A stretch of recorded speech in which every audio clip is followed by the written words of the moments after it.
코로나19가 장기화, 지난 2년 반 동안 참 온통 온 사회를 뒤덮음으로 말미암아 모든 것이 정지된 것 같은 시간들을 보내고 있습니다. 사회 전 분야에 걸쳐서 교육이면 교육, 문화, 예술, 또 모든 일상 산업에 이르기까지 그야말로 새로운 어떤 변화를 꿈꾼다라고 하는 것은 있을 수 없는 그런 시대를 보내고 있습니다. 특별히 미래를 준비하는 취직이나 혹은 결혼을 준비하는 젊은 사람들일수록 더 암담하고 더 절망이고 더 괴롭기가 그지 없으리라고 생각을 합니다.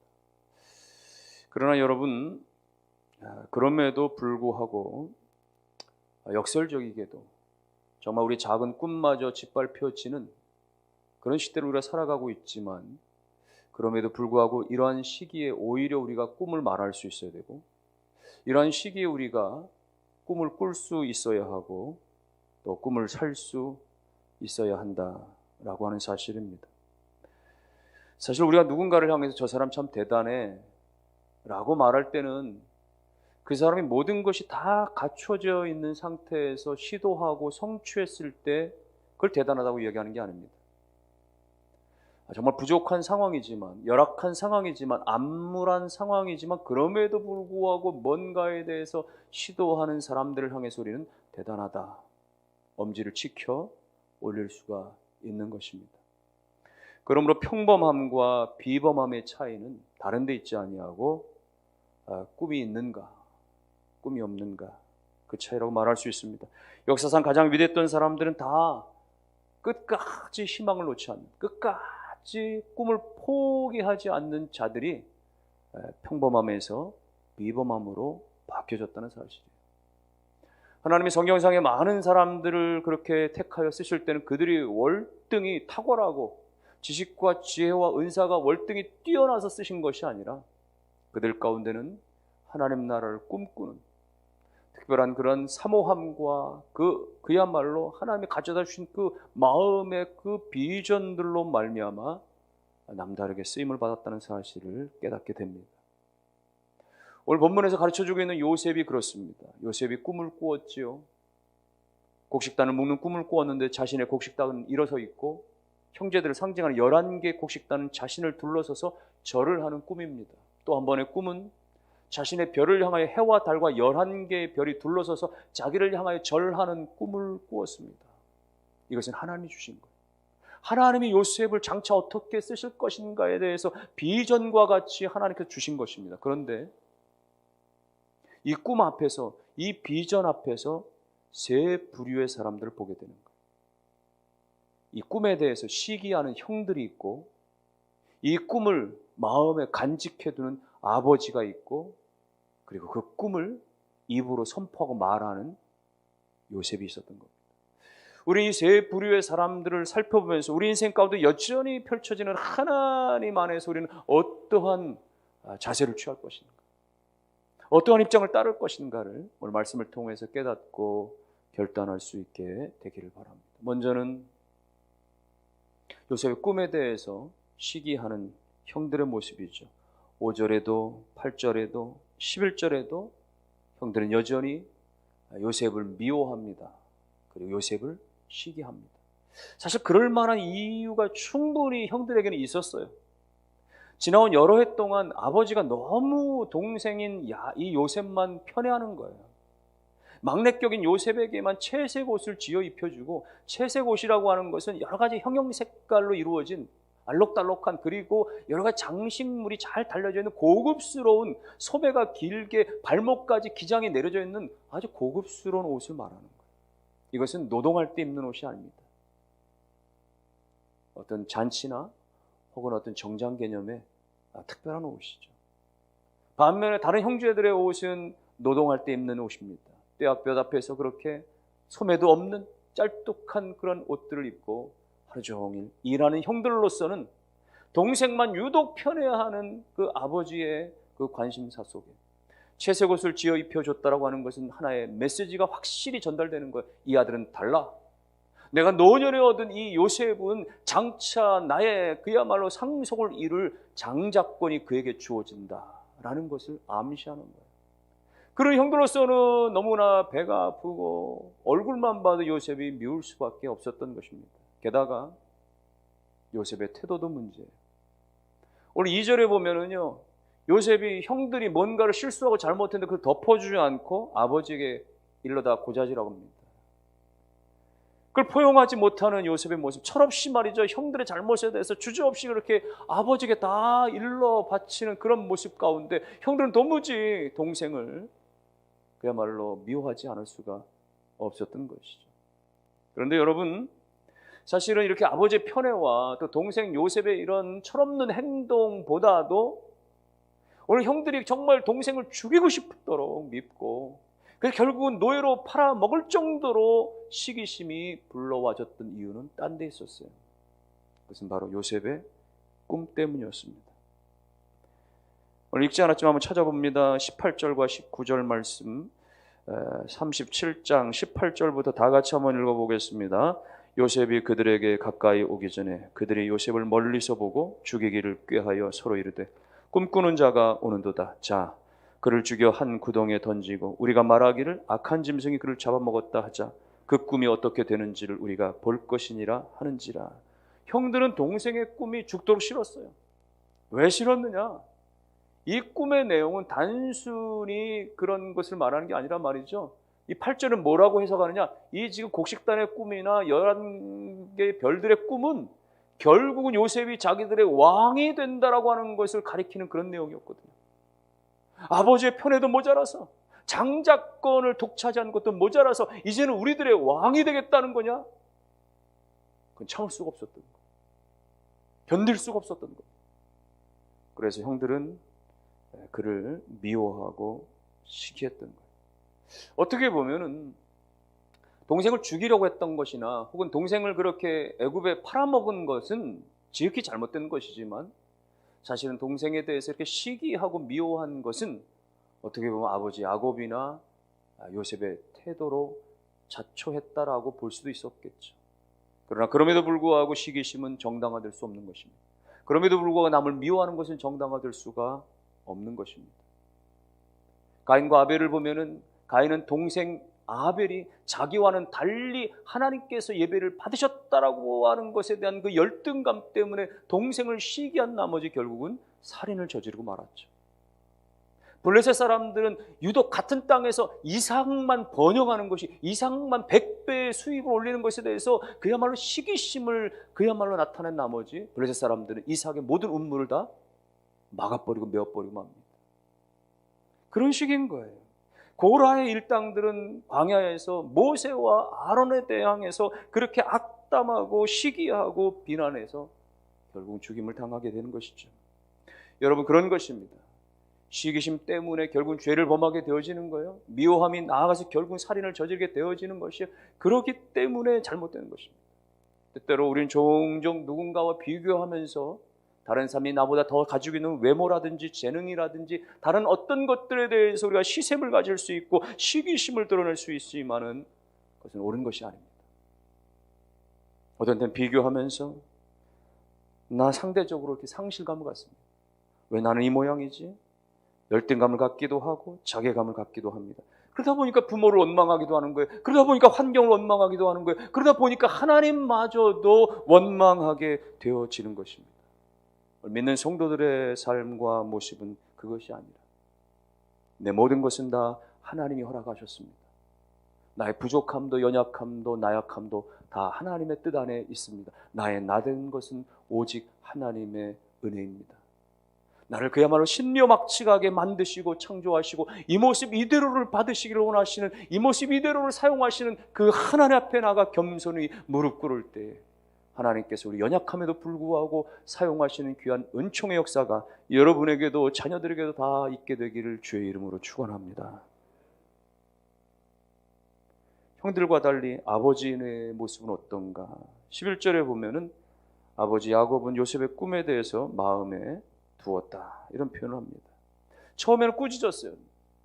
너의 꿈에 의하면 그러면 이 에비에미가 혹은 네 형들이 다 너에게 절해야 된다는 것이냐, 꾸짖었지만 곰곰이 생각해 보니까 그게 아닌 거예요. 그래서 야곱도 간직해 둡니다. 사실은 야곱이 그런 삶을 살았거든요. 아버지 야곱이 이미 젊은 날에 그런 꿈 때문에 하나님의 인도를 받았던 그런 경험을 아주 간직을 하고 있었기 때문에 옛날 집에서 자신도 쫓겨나서 그렇게 말이죠, 방랑의 시절을 보낼 때에 하나님께서 베델 땅에서 꿈을 주셨잖아요.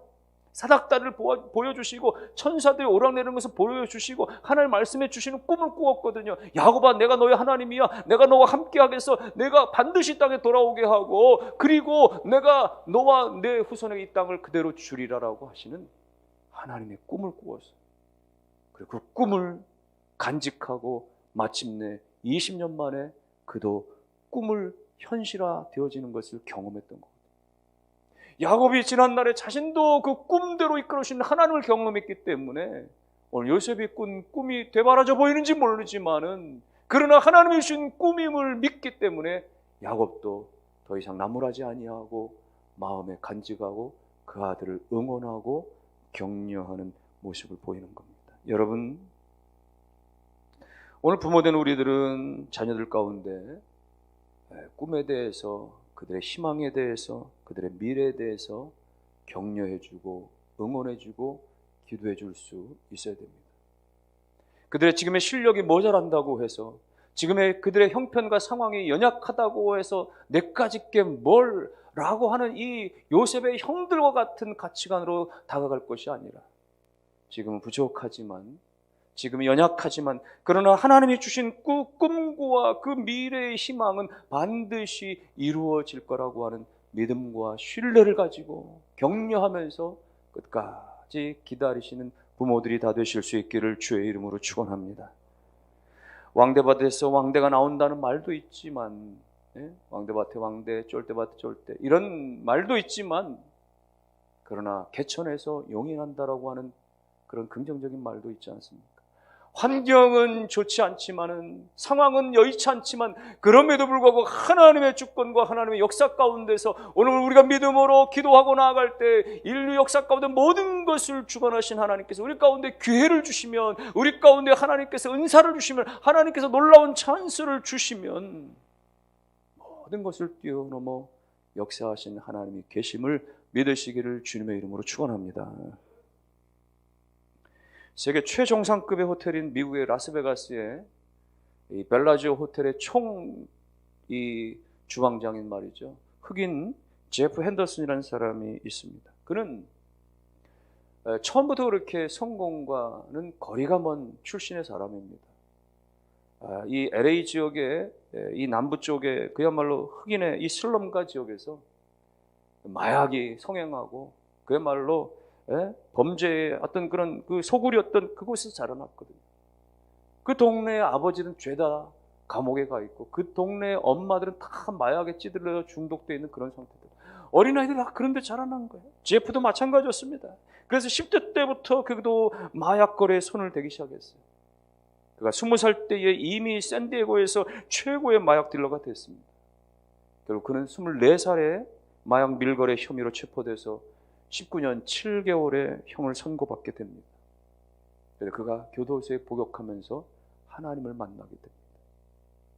하나님을 만나고 1500명의 제수자들을 위해서 설거지를 하는 역할을 하게 하는데, 모든 제수자들이 다 꺼려했던 그 설거지를 말이죠, 매일같이 하루에 8시간씩 설거지를 하는 거예요. 그런데 그러면서 그가 꿈을 꾸기 시작합니다. 설거지를 하면서 어깨 넘어 요리하는 방법들을 하나하나씩 배워가기 시작해요.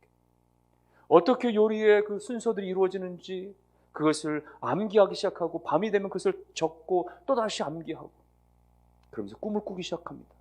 언젠가 내가 출소하면 나도 멋진 요리사가 되리라.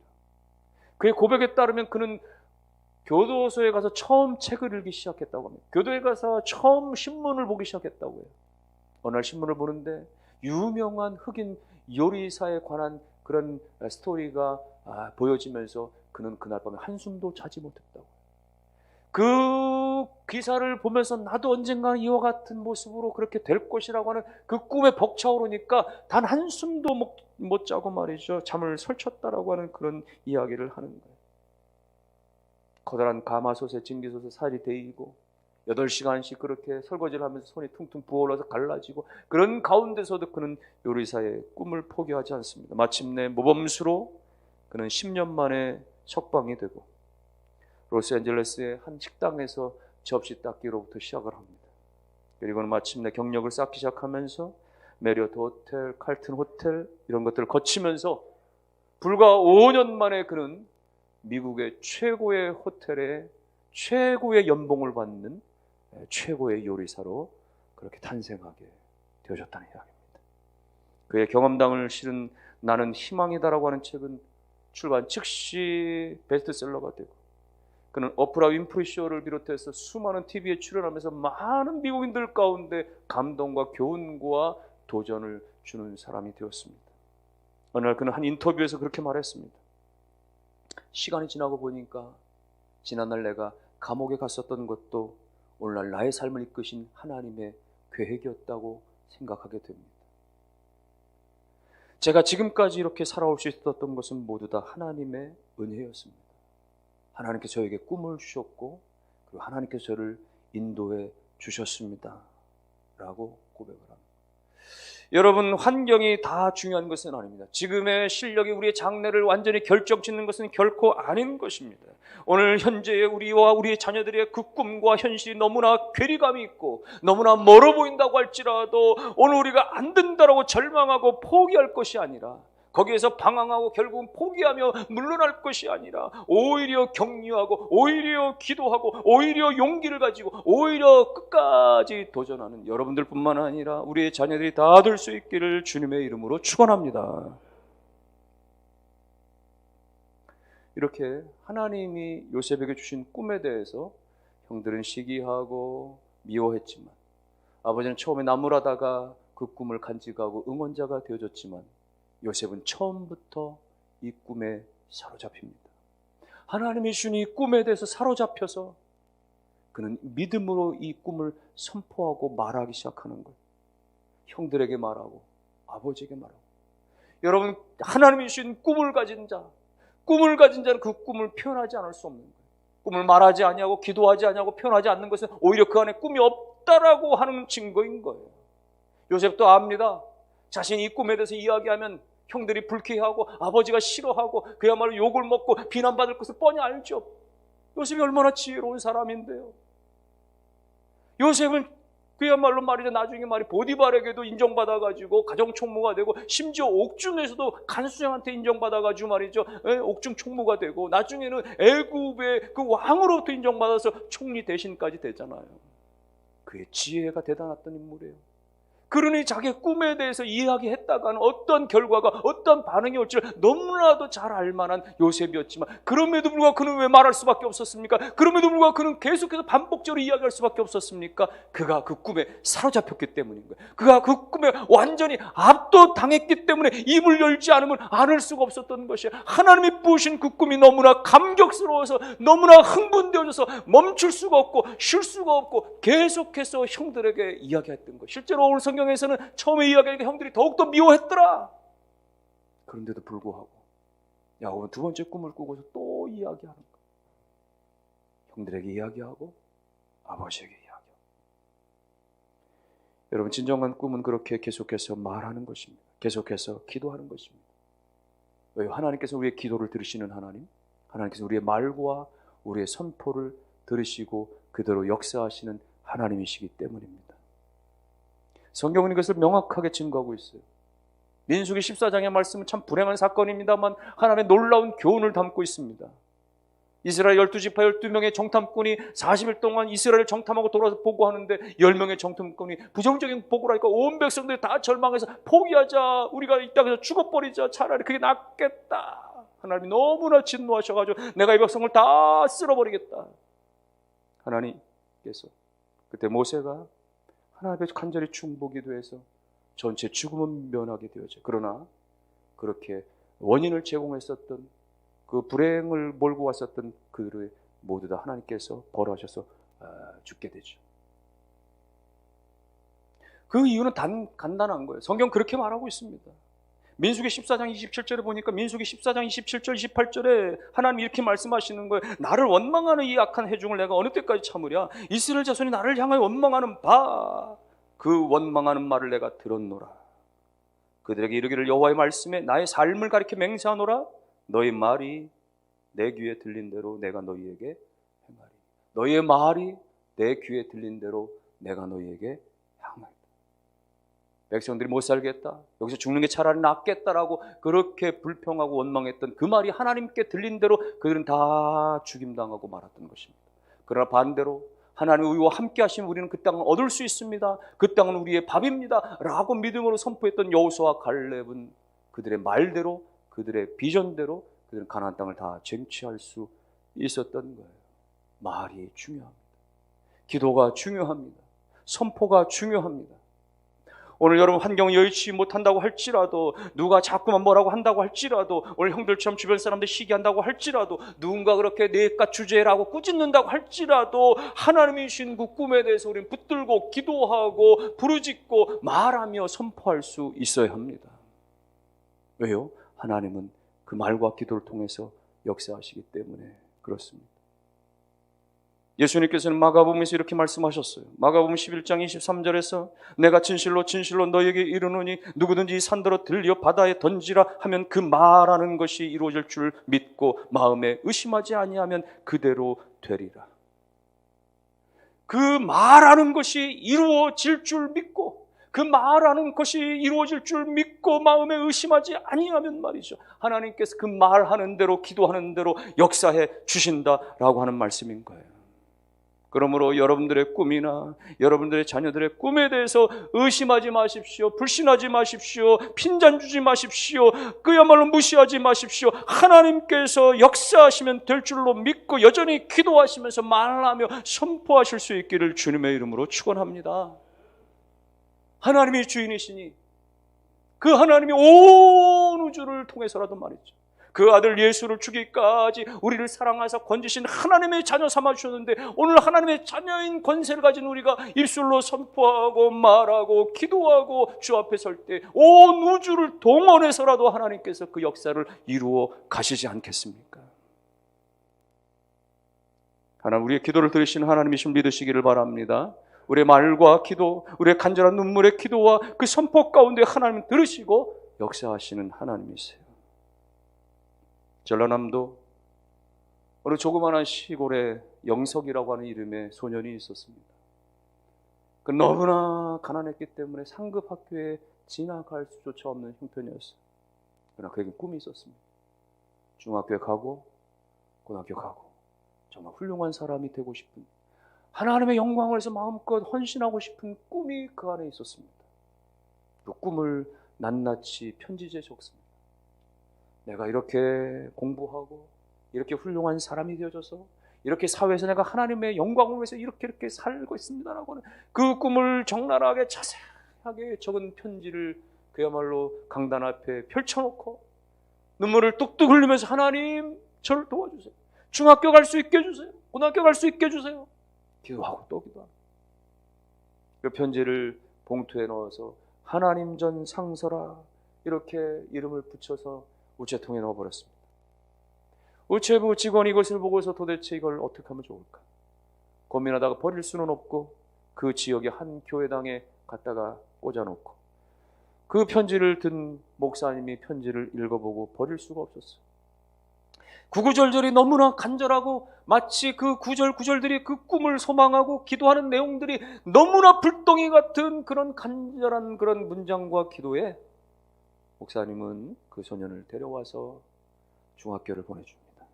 그리고 고등학교를 보내주고 마침내 신학대학원에 가고 신학대학원을 졸업하고 그리고 스위스 바잘 대학을 졸업해서 박사학위를 받고 돌아와 그 소년은 마침내 한신대학교의 조직신학과 교수로 봉직하고 그리고 한신대학교의 총장직도 지내게 되어졌던 오영석 교수님에 관한 이야기입니다. 형편은 정말 보잘것없는 상황이었지만 그러나 하나님을 향하여 위대한 꿈을 간직하고 그 꿈을 기도하고 선포하고 말할 때 하나님이 온 우주를 통해서 일하시고 역사하신 그 하나님의 손길 가운데 마침내는 인도해 가시는 하나님의 역사가 있기에 오늘 우리의 자녀들 가운데 하나님 앞에 끊임없이 비전을 말하며 하나님이 주신 그 비전을 붙들며 그 비전을 선포하고 기도함으로 말미암아 하나님께 인도함 받는 귀한 역사가 있게 되기를 주님의 이름으로 축원합니다. 결론의 말씀입니다. 요셉은 이 위대한 꿈을 꿨지만 꿈대로 되지 않았잖아요. 그의 멋진 채색 옷은 갈기갈기 다 찢겨져 버리고 피 묻어버리고 말아요. 그는 구덩이에 그냥 던져지고 말았습니다. 애굽에 말도 안 통하는 그 애굽 사람들 가운데 들어가서 거기서 그렇게 종살이합니다. 억울하게 그야말로 누명 쓰고 옥에도 갇힙니다. 그러나 그는 한순간도 그런 비참한 그런 마지막까지 떨어지는 그 비참한 상황에서도 하나님이 주신 꿈, 하나님이 주신 그 비전을 놓지 않았기 때문에 마침내는 하나님께서 그를 높여주시고 사용해 주셨던 것입니다. 오늘 우리의 상황과 형편과 모든 것들에도 불구하고 오늘 우리 자녀들의 현재의 시점에 어떠한 형편에도 불구하고 하나님께서 우리 안에 그들 안에 하나님의 거룩하신 꿈과 비전을 주시기를 기도하며 그것을 붙들고 간절히 기도하고 선포하고 말함으로 말미암아 하나님께서 마침내 우리로 인하여 더 그 꿈의 현실로 한 발자국 한 발자국 더 가까이 나가게 하시는 그리고 마침내 하나님의 손에 붙들려 쓰임받게 하시는 귀한 역사가 다 있게 되시기를 주님의 이름으로 축원합니다.